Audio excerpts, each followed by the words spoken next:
Hey, hello everyone, welcome to my channel. My name is April and I'm very excited to have you in my new space. This is most likely going to be the first video for a currently unnamed channel. I'm hoping to create a space where we can discuss topics related around mental health and practical life experience, life journeys, just experience sharing. My vision is that I can share some of my experiences with you on my journey towards learning how to have stronger mental health, and that you can also share with me. I'm no expert on any subject, none whatsoever, but I do tend to have a somewhat unique perspective on things and love the collaborative spirit that I have found here in other areas on YouTube. I want to make it clear that I believe there's an absolute benefit to seeking therapy or counseling. So if you have the means or the opportunity, take advantage of that. I would never want to discourage someone to do it yourself if you can actually have some help, because the truth about counseling is that you're going to be doing it yourself too. You know, counseling is usually an hour a week, so you're still going to be doing it yourself. So I would recommend that you use channels like these to supplement a more guided approach, or just to kind of encourage you on your own personal journey, not to replace actual counseling. So let's begin our journey together. Come on, guys, come on. Please comment, like, and subscribe, as that's going to be the only way to really get any momentum behind this effort. And I really do believe that we can do something fantastic here. I chose the topic for today's video as the very first topic by asking myself, what is the one thing that I have learned that is the absolutely most important and fundamental piece of mental health that I was missing? What do I wish that I would have learned at a really early age and I was just never taught? And that is emotions, emotional literacy. What are emotions, how to recognize them, and what are they here for? Growing up, I was pretty much taught that emotions were bad. I won't get into that too much, but I feel that most of us have some story where either our peers or relatives really shamed us for having emotions. We were a baby if we cried, we were obnoxious if we acted too happy, we were mean if we showed anger. You know, the list goes on. This really led me to do my best to hide my emotions away and never trust them. Certainly never use them, and just do my best to make sure that they were never, ever, ever expressed to anyone. I treated them as if they were a foreign enemy, not a part of me that I should accept and befriend.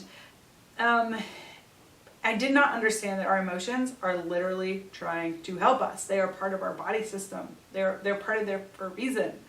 What's your relationship with your emotions? Can you name what you're feeling right now? Are you comfortable if you're feeling maybe two contradicting emotions? Do you often hide your emotions, not only from others, but from yourself? Or even better yet, do you try to hide your emotions from God or higher power or universe, spirit? These are really good questions to check in with yourself on a daily basis. It can really provide you with clues and answers that will help you discover what your needs really are and how to get them met. The next idea I learned straight from Richard Grannon here on YouTube, and then I've started adding my own flair, but his advice is to print out an emotion wheel or some type of emotion reference sheet and reference it like 3 times a day and name what you are feeling at any given moment. Just go look, name it. So usually in the morning, or anytime, especially anytime I'm feeling a bit of like anxiety or depression, jitters, unexplained fatigue, anything that could possibly be masking an emotion or a symptom of me trying to press down and repress an emotion, I will consult my will.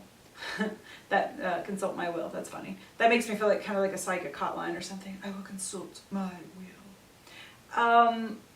But try it now. Like, just Google an emotions wheel if you don't have one. And I'm not providing an example right at this moment because a lot of them, first of all, seem to have copyright. And the one that you choose isn't as important as just the basic premise of learning to recognize and name your emotions.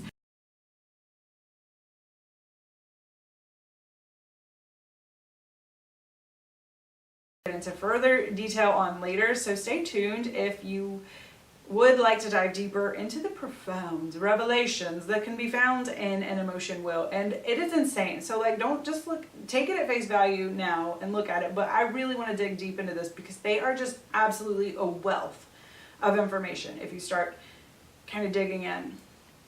But for the majority of my life, I pretty much grouped all of my emotions. Angry, happy, sad. I was kind of like a caveman. Angry, happy, sad. And that seemed to cover it. But when I started to really name my emotions more accurately, I was able to translate them better. This is why it is called emotional literacy. It is literally learning the language of emotions. I mean, you're learning how to read, recognize, understand the language that emotions speak. I had a family member that had to be admitted to the hospital during the onset of COVID, and when they were limiting guests and visitors, and I remember feeling really disturbed and stressed, almost angry and sad at the same time, and it was really uncomfortable. I was really agitated, and I was being kind of short with people around me, and I was like, I don't really understand why I'm doing this. It doesn't make a lot of sense. And at that time, I was really working in the emotions wheel, and I went straight there, and I'm like, let's just see, let's just read off the wheel and see if I can find something that helps. And I got to scared, and then I just felt my stomach relax. And I was like, okay. It was kind of interesting. That wasn't what I was expecting. So I took 5 minutes away and was able to spend a bit of time digging into why was I scared and what did that mean? And I realized that I was scared and helpless for that family member who would have to go to the hospital all alone during a really uncertain situation, who had trouble, with memory and communication. And I was just really scared for that person. And voila, I mean, moments like this have happened over and over again for me. I find that the more accurately I am able to name the emotions, the better they feel in my body. It's as if recognizing them and hearing the messages that they are trying to send to you sometimes is enough to start diminishing their call to you. Not always, but it's really fascinating how this plays out a real majority of the time for me. I was able to have this moment with myself, figure this out, and within 5 minutes I was back downstairs and able to have a normal conversation, and I wasn't feeling short anymore, and it just felt so much better. I felt so much more relaxed and just relieved. Do any of you guys have any experience with this? Once you started to learn your emotions and learn how they work, just that kind of dissolving of them, it's pretty spectacular feeling if you can make yourself aware of it and feel it. But once you've named your emotions, sometimes they will just start to dissipate on their own. Usually it's good to make an effort, even if they're kind of dissipating, to feel them in your body and make sure you aren't hindering its release by trying to repress or deny. Feel where it's at, get comfortable with that. I've heard people liken it to the body actually metabolizing the emotion. It will often feel like you're breaking it down and you're digesting it. A lot of times, a lot of emotions happen in your stomach. A lot of times, people who are actively repressing tend to have stomach troubles. So it's really interesting that it is almost like your body digesting. So take a minute to try and feel it and describe where it feels and how it feels. And these will be really good clues for the future. If you know that you carry your anger in your face, I tend to carry, around here, around the chest, kind of lower in the chest. But just take time and really get familiar with that, because this will help you in your journey, in your learning and growth. Another story. Sorry, I love stories. I think stories are the best way to illustrate kind of complex ideas, or maybe abstract ideas is the better word. But I have a 4-year-old son, and I have read a lot of parenting books in the last 5 years. And one piece of advice that I have seen a number of times to help dissolve temper tantrums or crying fits is to help your child name their emotion. For example, I can see how disappointed you are that there is no more cake. Or, ouch, did that hurt your toe? I know that sometimes it really hurts when you hit your toe on something. Or, are you angry at me for not letting you have more pizza? Does this work 100% of the time? Absolutely not. But for my child, it's really somewhere at about 60 to 75%. That little bit of recognition and normalcy and acceptance to the emotion helps so much. Not only on an internal level for yourself, but externally when you're able to help others or show them or show that you might understand what they're feeling and going through. You can relate, And don't try to force what you think they should be feeling. That's kind of a different thing, but it's okay to mention. It is kind of nice when you're able to say, you must be feeling really sad, or how does that make you feel? Does that make you feel sad? Something to that effect. But Not to mention, on the other side of that, you know, when you recognize that you are in fact, say, scared of something like I was earlier, it actually puts you in a position of power to make choices now or in the future, you know, to help you become more competent in an area and possibly to help you feel less helpless in general. You know, if you go on my wheel, you go to scared and helpless are closely related. When you can strengthen your skills. If you're scared of public speaking, maybe you could learn to be a better public speaker. Sometimes feeling and naming the emotions isn't quite enough. It doesn't just magically dissolve every single time you do it. So another trick that I will use with the emotions is to look up the definition of the emotions and sometimes the antonyms and synonyms.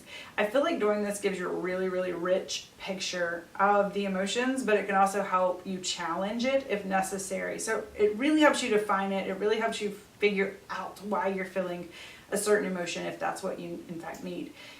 Challenging the emotions is a slightly different topic that I think is important, but maybe a little more advanced. But sometimes for a lot of us, we are all well aware that a certain emotion is problematic for us and it's not necessarily functioning properly anymore. This is usually because some type of abuse, indoctrination, something learned that has somehow come to override the natural order or function of the emotion.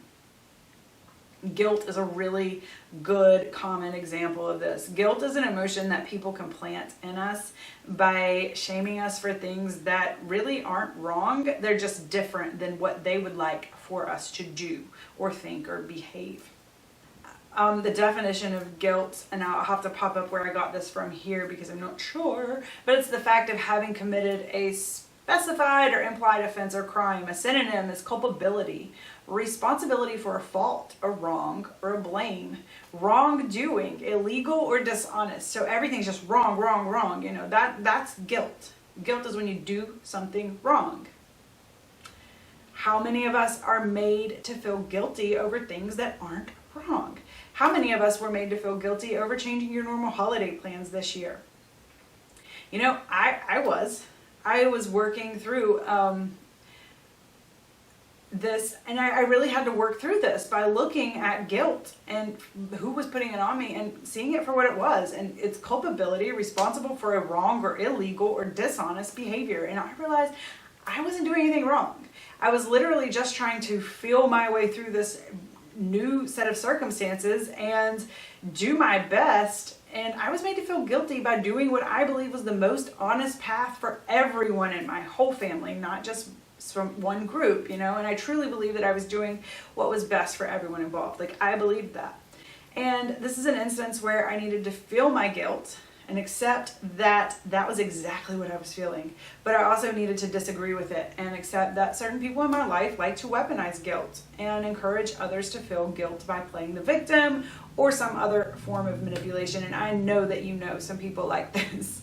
I mean, the whole victim mentality, that's really what it is. It's to make you feel guilt. So the important point here is that it might still be necessary to feel the emotion, even if it's slightly skewed or not quite appropriate, but you don't want to repress it. So because even though maybe it's not the correct emotion, you still just want to feel it, allow it in the body, know that you might have a challenge to it, but just feel the authentic emotion. As you progress later on throughout, you know, that will become less and less, but it's important to just feel what you feel and don't try to deny it or hide it. Because it's, once again, this is all about learning clues. This is going to help you solve your mysteries. So I really hated to use so many self-examples in this video, but hopefully some of you guys can chime in the comments and start sharing some of your stories so we can have a less one-sided conversation. I mean, it's just what it is right now. You know, the community is not built yet, but I'm so curious to hear about some of your journeys to learning about your emotions. Have you read any good books on this topic? I love book recommendations. They're helpful for everyone. Do you have any favorite children's books? That's something I'm actually actively seeking. I'm so glad to see that current day trend is to really start teaching children about this early on now. So we don't have a bunch of people like me who are in their 30s and don't know anything other than sad, happy, mad. Sad, happy, mad. I'm sure there's another one. I don't want to go into ramble mode now because that is exactly where I will go, but thank you so much for clicking on this video, and I really hope that you were able to take away something, and I hope that you will subscribe and come back again for the next video. As of right now, I am planning to explore emotions and emotional intelligence and literacy for a little bit, really dig in. How can we learn to use these to our benefit? And yeah, so that's coming up next, hopefully, for me. And thank you so much for stopping by, and I will see you in the next one. Bye!